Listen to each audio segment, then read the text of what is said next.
应中方邀请，德国总理舒尔茨即将于11月4日对中国进行正式访问，这也是他上任后的首次访华。外界注意到，与舒尔茨一同来华的还有一个由多家知名德国企业高管组成的豪华天团。这一安排释放什么信号？此次中国行又将为中德带来哪些合作新机遇？来看报道。据路透社报道，舒尔茨将于3号动身启程前往中国。作为中共20大闭幕后首位访华的西方大国领导人，舒尔茨也是近3年来第一个访华的欧盟国家领导人，此行意义非同一般。外界注意到，舒尔茨此次访华的随行团队非常豪华。德国商报报道披露，申请加入代表团的有约100人，最终确定12名德系代表陪同舒尔茨出访。包括大众汽车总裁奥伯穆、西门子总裁富勒仁、默克集团执行董事会主席葛利赫、德意志银行首席执行官泽温、德国化工巨头巴斯夫 CEO 伯穆勒和德国生物技术公司 BioNTech 创始人萨辛等人。此外，随行名单还包括宝马、瓦克化学集团、阿迪达斯、婴儿食品制造商喜宝、拜耳集团等大型德企。这些随访企业均为德国支柱产业的头部企业，对德国经济举足轻重。掌门人也都是呼吁中国保持友好经贸往来的主力军。观察指出，德国总理历次访华，随访企业和访问日程大多经过精心挑选和精心策划。舒尔茨的随访企业遍布汽车、制造、化工、制药、食品、新能源等领域，均为德国经济支柱型行业的龙头企业，多数进入中国市场已久，在华业务已有较大规模，积累了较多经营经验，是中德经贸关系不断深化的亲历者和受益者。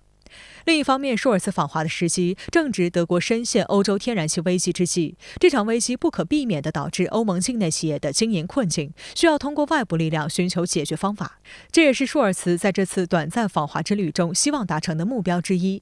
因此，这些随团企业料将继续加大对华合作力度。拥有全球最大的化工生产基地的巴斯夫最近无奈表示，由于天然气短缺，将不得不永久性地削减在欧洲的运营规模，而在欧洲缩减的规模很可能会在其他地区弥补上，而能够稳定供应能源、提高高质量劳动力和市场广阔的中国就成了热门选择。就在2个月前，巴斯夫集团才斥巨资100亿欧元，在广东湛江建设一座世界级化工一体化基地，是德国企业在华投资规模最大的单体项目，也是巴斯夫有史以来最大规模的一笔对外投资。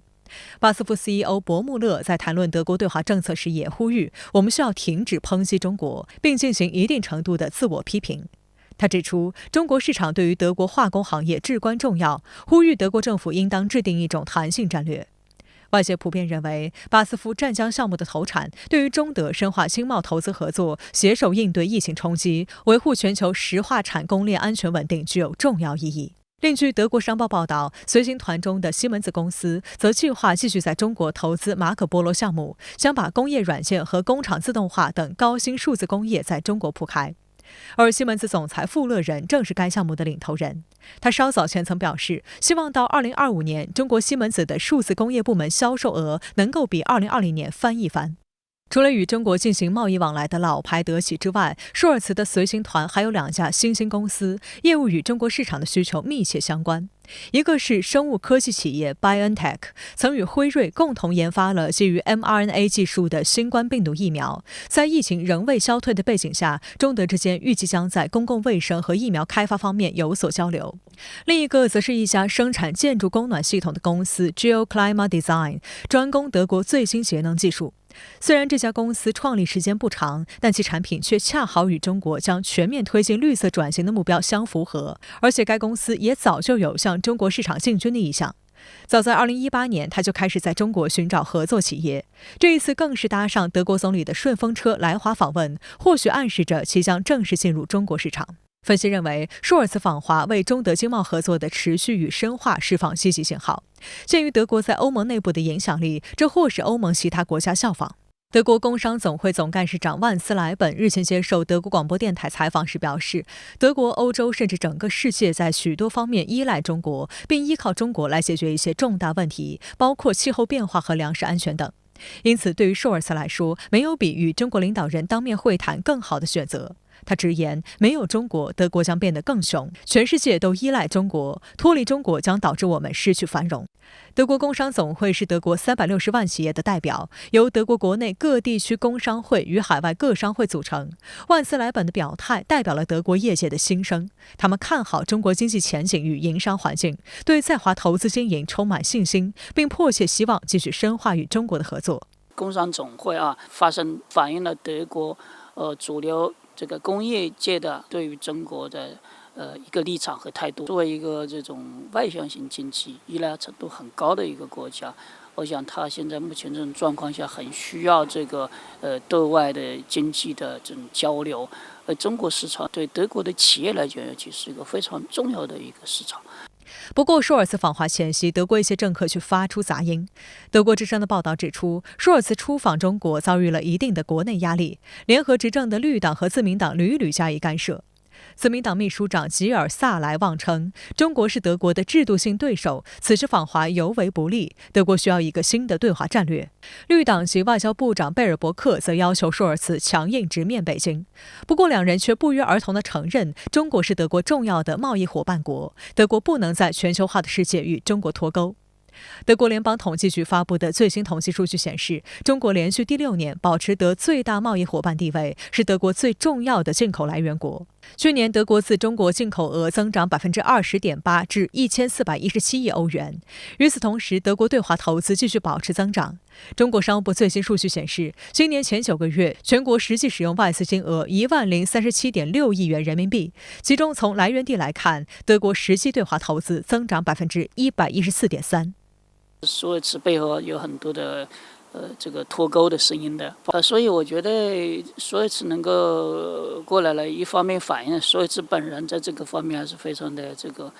态度坚决的，不可能脱钩，所以也反映中德的这种经贸关系会更加的紧密。值得一提的是，舒尔茨此次访华面临来自美方的压力。在他出发之前，美国《纽约时报》中文版头版以舒尔茨访华在即，德国能从俄罗斯问题中吸取教训吗为题发文，强行将中德合作与俄德合作进行关联，声称德国如今之所以深陷能源危机，是因为曾经严重依赖俄罗斯天然气给自己埋下的战略漏洞陷阱。而德国对中国的依赖比对俄罗斯的依赖更为复杂，不仅依靠中国庞大出口市场，德国工业还依赖中国提供对向碳中和经济转型至关重要的原材料和技术。